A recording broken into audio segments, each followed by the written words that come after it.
I'm Moises Gonzales with the University of New Mexico, and my talk is entitled The Evolution of the Irrigation Urban Landscape of the American Southwest.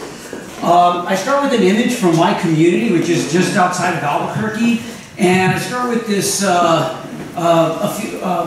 basically a religious ceremony based around water, because water is very precious in the Southwest, and it really goes into the essence of how, given the climate, how we really need to think about water and its and how it's used in the principles of organizing the cities, what my talk is about, especially in a drier climate. So I actually want to draw a comparison to Tarini's talk, to mine. Is think about, we should talk about this morning about the cabs in Mumbai. Think about, in relationship to my talk, of different comparisons of cities where maybe some of the cabs were kept around, some of them were trashed, and some of them were kind of abandoned and then brought back at different phases. And that's what I think how the irrigation systems of the Southwest have organized the city.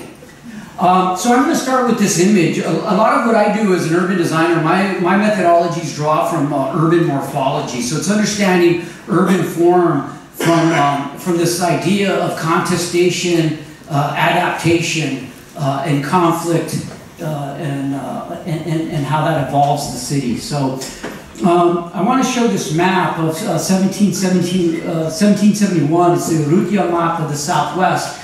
And it's interesting, in his map, he kind of starts identifying the river systems, because in a drier climate, with cities in the Southwest that get virtually less than 12 inches of rainfall a year, and having to sustain agricultural systems, farmland becomes very critical in terms of organizing the city.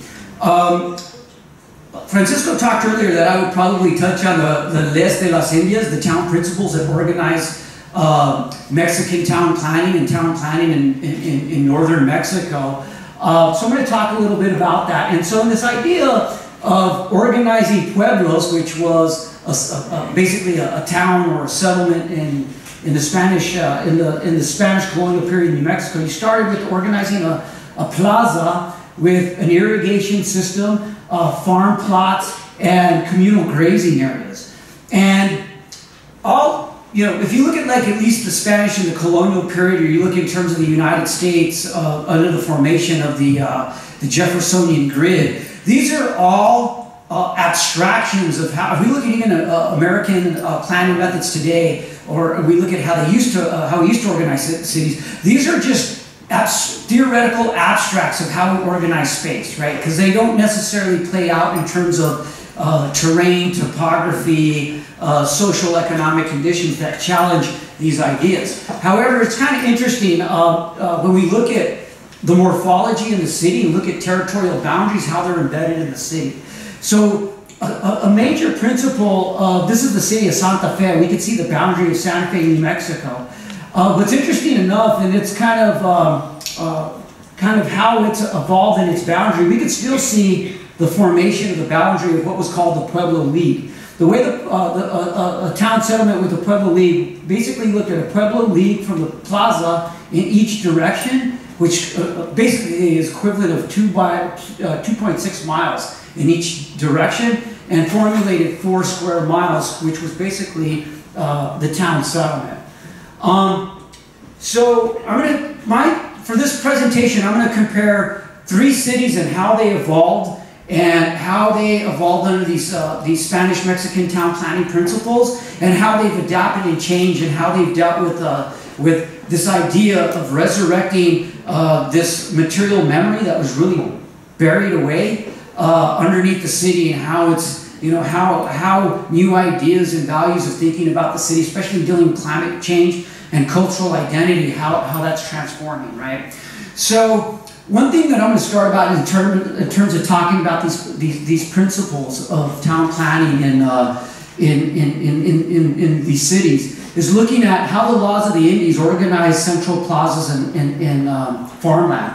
So what we see is a diagram that organized the Plaza de Los Angeles with an acequia system, which was an irrigation system. And then we have this allocation of land, which was allocated to the pobladores, the settlers in the villages, along with farm plots. So this was called, basically the repartimiento of the land system, allocating certain amount of land to the villagers in terms of farm plots and the village lands. And then this is a sketch map, a sketch drawing of Los Angeles showing the acequia farmland, the plaza, and then these would have been the ejidos, would have been the traditional common grazing lands. Then between communities, there would have been something of dehesas, which were common grazing lands, which were even broader. They were essentially the commons of the commons. So each settlement even had, even though each town had a shared resources of common land, they still had these larger commons that organized towns. We look at the valley of Albuquerque. We can see how these settlements are aligned along the riparian areas of the Rio Grande River in terms of the spatial organization. And if we go, we don't really realize that, if we look at San Antonio, Santa Fe, El Paso, Juarez, Tucson, San Diego, in the late, and probably in the 1700s, they probably looked virtually about the same because they were really in a similar climate and context. So here we have the city of Albuquerque. We can also see the type of vernacular form that was created in terms of around a plaza and how a defensible settlement was organized in the Southwest. Along with Albuquerque, it also distributed farmland. So here we're seeing a map when Albuquerque became part of the United States, the whole Southwest. Mexican citizens had to basically get their lands adjudicated by American courts. So what we're seeing is this description of these farmlands along the acequia showing the distributions of land. Well, the way contestation started occurring is, this is shows like an early a map of the early 1900s in Albuquerque. Where the spatial form is, we can see the original plaza within the floodplain of Albuquerque, and we can see these early early American downtown grid that starts playing out, and in terms of these two different spatial organizations of the city. Here we had the Spanish-Mexican village, the Mexican village of, at this time this would have been the Mexican settlement, and then the early plating and formation of the American system. And it was interesting, if we look at these cities, we can see this clash between the principles of the laws of the Indies and where they conflicted with the Jeffersonian grid. If you know the Jeffersonian grid, it's basically laid out in a township that has 36 square miles that organizes a town. And what we could start seeing is we have the early formations of basically some of the community ejidos, and here would be Albuquerque. This is my community, which is Carnuel, which is going through its adjudication. And interesting, these lands, which were considered the dehesas, which have been, again, how I'm explaining the commons to the commons, basically the Americans took this as this was, not land under any ownership, and essentially started laying out this grid system, and homesteads started occurring on that land. And this is how these homesteads started playing out in terms of land ownership, right? So when we look at, in terms of the plat map of Albuquerque, it kind of shows you the same system like we saw in Santa Fe. You can take the plaza, you measure out 2.6 miles, you get, basically this is the Albuquerque grant that was platted out. These would have been the common grazing areas, which would have been east to west of the Rio Grande, that eventually were erased. So in Albuquerque, you had these irrigation systems that defined the acequia and the farm plots and how this organization of plazas were organized. But what we start seeing is this American town platting system start erasing the overall, the Mexican urban landscape of the Southwest. And we could take parts of Albuquerque and start extracting them out. And even today, we can still see where the acequias along, where the subdivisions between the the Chicano communities, how these líneas and these farm plots were organized to establish housing, and how this early railroad planning system kind of just changed the block structure.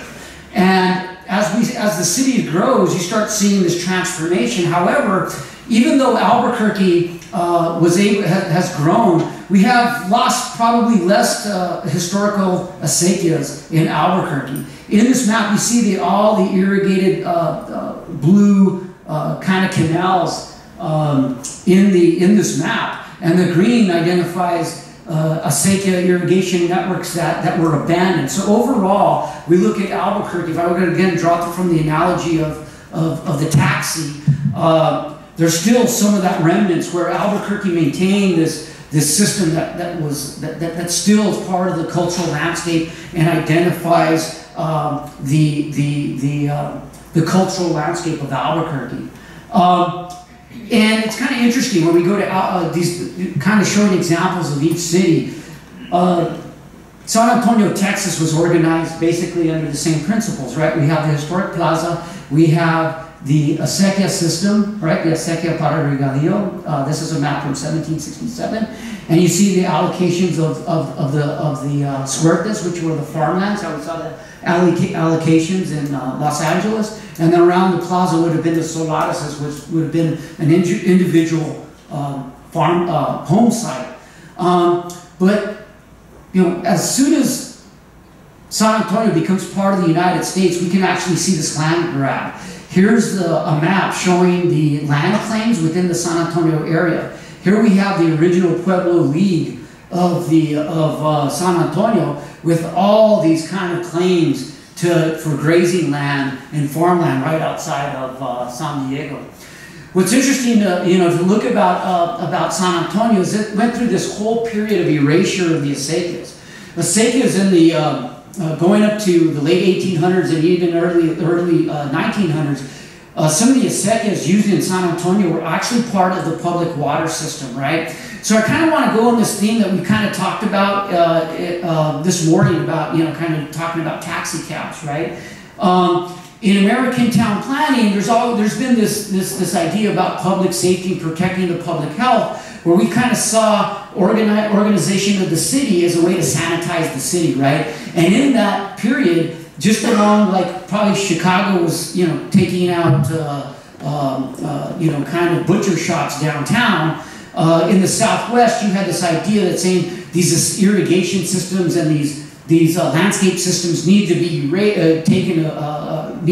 they're archaic, they're not functioning in the city, and we can bury them and then put roads over them and make more land available for better organization of the city.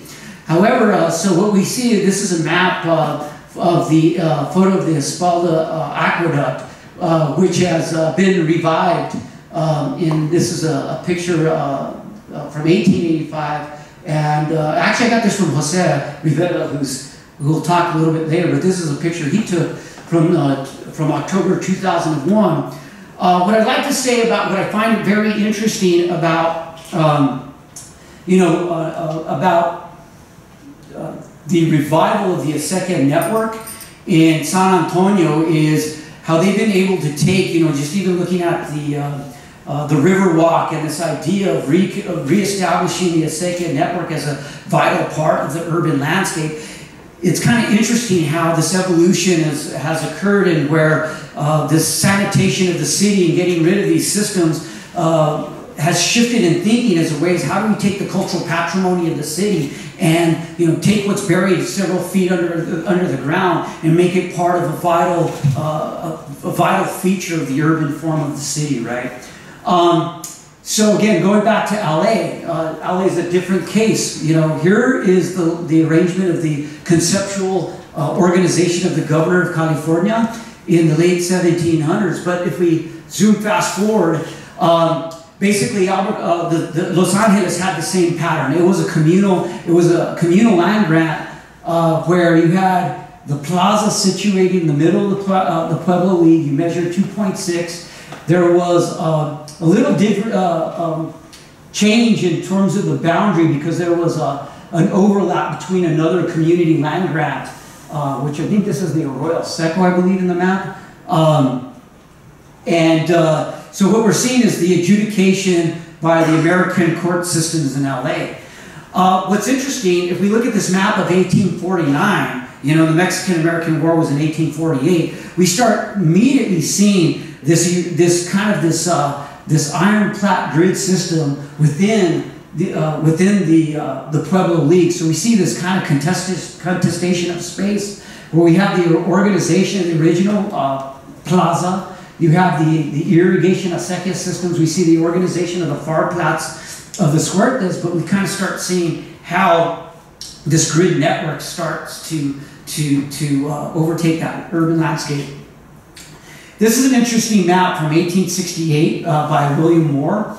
And what's interesting about this map is the kind of the identification of the irrigation system, which was called Zanja. In some communities, the word Zanja it means the same thing as an acequia. But interesting enough, the Zanja Madre in LA would suffer the same fate. It was the Zanja Madre to around the turn of the last century, around the 1900s, was the main public water source of LA, where it brought water into the city. But through the establishment of new wells and more modern well system, that system was eventually abandoned and then covered.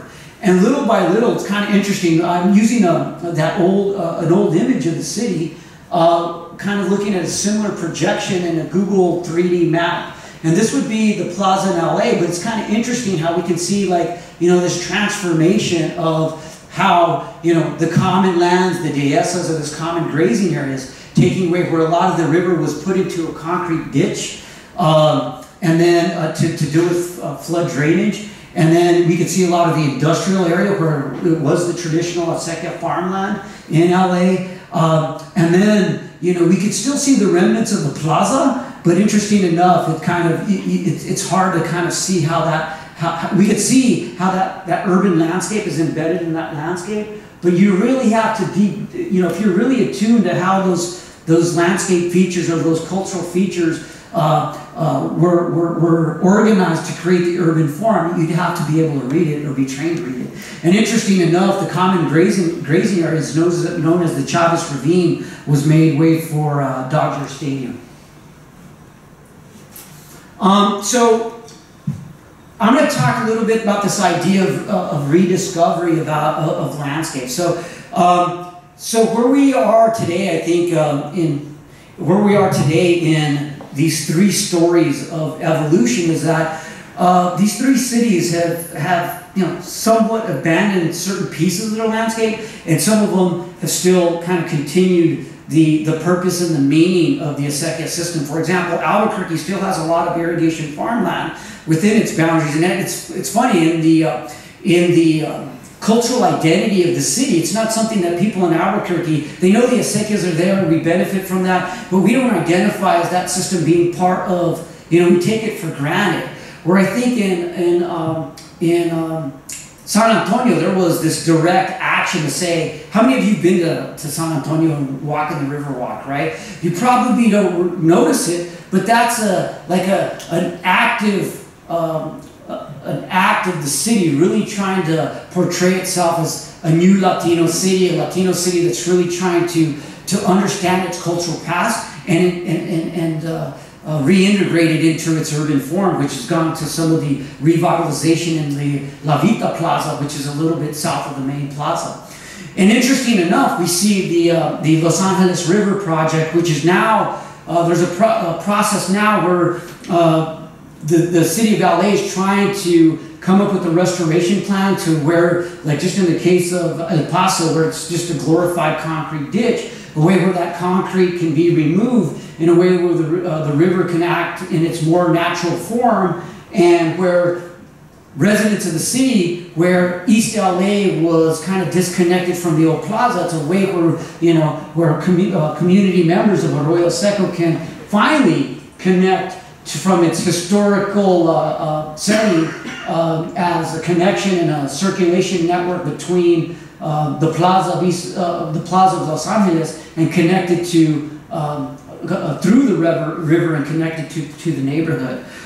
So it's interesting how, so what I've been looking at is, for this body of research, is really looking at how do cities, what are the possibilities of cities that go through this process of cultural contestation, and how do we at least really understand what is important and what can we, in terms of maintain, sustain as part of our cultural memory, and how does it become part of our identity? Because it's interesting, even though Albuquerque has a lot of acequias and has its historic plaza and has some of that form, we don't have the same articulation of our identity like San Antonio.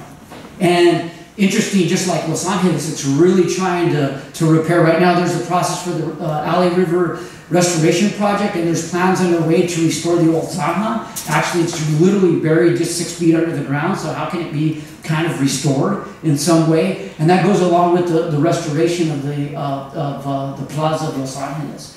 So I think what's important is going back to these continual conflicts, and we started talking about that this morning, Tim.